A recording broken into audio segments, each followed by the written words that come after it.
ഞങ്ങളിവിടെ ഉണ്ടാക്കുന്ന ഒരു മുളക് പരിചയപ്പെട്ടു. പിന്നെ നമ്മുടെ എന്നും ഹായ് ഹലോ, എല്ലാവർക്കും പുതിയൊരു വീഡിയോയിലേക്ക് സ്വാഗതം. ഇനി നമുക്ക് ഞങ്ങളിവിടെ ഉണ്ടാക്കുന്ന ഒരു മുളക് പരിചയപ്പെട്ടാലോ. അതിനൊരു രണ്ട് സവോള എടുക്കണം. എന്നിട്ട് അത് നമ്മൾ തൊലിയൊക്കെ കളഞ്ഞ് നന്നായിട്ട് വൃത്തിയായിട്ട് കഴുകി കൊണ്ടുവെക്കുക. പിന്നെ അത് നന്നായിട്ട് ചോപ്പറിൽ ഇടാനാണ്. ആ ചോപ്പർ നശിപ്പിച്ച് വെച്ചേക്കുന്നുണ്ട്. അതിൻ്റെ അകത്ത് കുഞ്ഞായിട്ട് അരിഞ്ഞിടണേ. ഇനി ഞാൻ അരിഞ്ഞു വെക്കുവാണ്. അതിനുശേഷം ചോപ്പറൊക്കെ ഞാൻ കഴുകിക്കൊണ്ട് വന്ന് അതിൻ്റെ അകത്ത് ഇത് ഇടുകയാണ് കേട്ടോ. അതിലിട്ട് ചോപ്പർ ഇട്ടിട്ട് ഞാൻ അതിൽ അടച്ചിട്ട് വലിക്കാൻ തുടങ്ങുകയാണ് കേട്ടോ. ആദ്യം വലിച്ചപ്പോൾ ഒന്ന് കറങ്ങി. കുറച്ച് നേരം വലിച്ചു കഴിഞ്ഞപ്പോൾ അതാ നൂല് വലിഞ്ഞു തന്നെ ഇരിക്കുന്നു. പിന്നെ ഞാനത് കുലുക്കി തട്ടിക്കൊട്ടി അത് തുറന്നു കഴിഞ്ഞപ്പോഴത്തേനും അതോട് കയറിപ്പോയി. ഞാൻ പേടിച്ചു പോയേ. ഒന്ന് പെട്ടെന്ന് നമുക്കൊരു വരുമ്പോഴത്തേനും ഒരു പേടി വരുമല്ലോ. പിന്നെ അടച്ചിട്ട് ഞാനത് പിന്നെ അത് വലിച്ച് ഒന്നും ശരിയാകുന്നില്ല. അങ്ങോട്ടും ഇങ്ങോട്ടും ഒക്കെ ഇട്ട് അതിൻ്റെ മൂടിൻ്റെ 4 തട്ടൊക്കെ തട്ടിക്കേ എങ്ങനെയൊക്കെയോ സവോള അരിഞ്ഞെടുത്തിട്ടോ.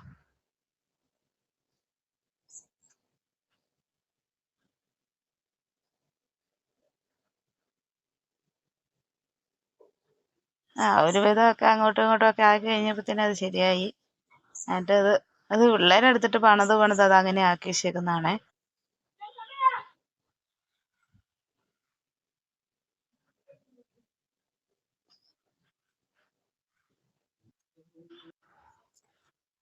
അരിഞ്ഞു വെക്കുകയാണ്.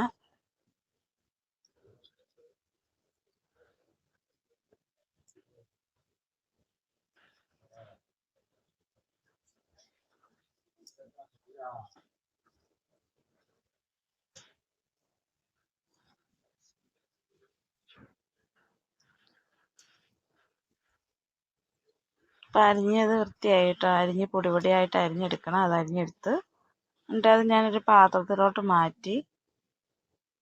എന്നിട്ട് അങ്ങനെ അരിഞ്ഞ് 2 സവോള അരിഞ്ഞ് വെച്ചേക്കുന്നതാണ് കേട്ടോ ഇത്. പിന്നെ നമ്മൾ എന്നും പ്രയോഗിക്കുന്ന ചീഞ്ചട്ടി എടുക്കുക, അതിലേക്ക് ഗ്യാസിൽ കത്തിക്കുക, ഗ്യാസിൽ വെക്കുക, എണ്ണ ഒഴിക്കുക. ഇതിന് പ്രത്യേകിച്ച് ഒന്നുമില്ല. എണ്ണ ചൂടാകുമ്പോഴത്തേലും അതിലോട്ട് മുളക് പൊടി ഇടുക. മുളക് പൊടി കരിഞ്ഞു പോകാതെ നോക്കുക എന്ന് മാത്രമേ ഉള്ളൂ.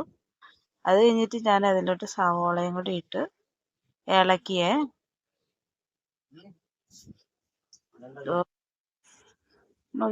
പ്ലേറ്റിൽ കുറച്ച് സവാളയും കൂടെ ഉണ്ടായിരുന്നു, അതും കൂടി ഇടണം. അത് കഴിഞ്ഞിട്ട് ആവശ്യമുള്ള ഉപ്പും കൂടെ ചേർക്കണം. എന്നിട്ട് നന്നായിട്ട് ഇളക്കി നന്നായിട്ട് മൂപ്പിച്ചെടുക്കണം. നല്ല ബ്രൗൺ കളർ വരുന്നിടം വരെ അത് മൂപ്പിച്ചെടുക്കണേ.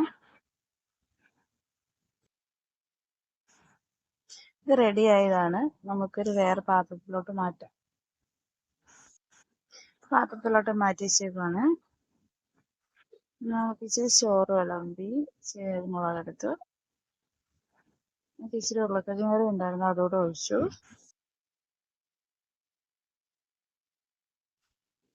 ഞാൻ കഴിക്കുവാണ്. ഇന്നത്തെ വീഡിയോ ഇത്രയൊക്കെയുള്ളൂ. എല്ലാവർക്കും വീഡിയോ ഇഷ്ടപ്പെടുവാണെങ്കിൽ സബ്സ്ക്രൈബ് ചെയ്യണം, ലൈക്ക് ചെയ്യണം, ഷെയർ ചെയ്യണം, കമൻറ്റ് ചെയ്യണം. Okay, bye, tata. Thanks for watching.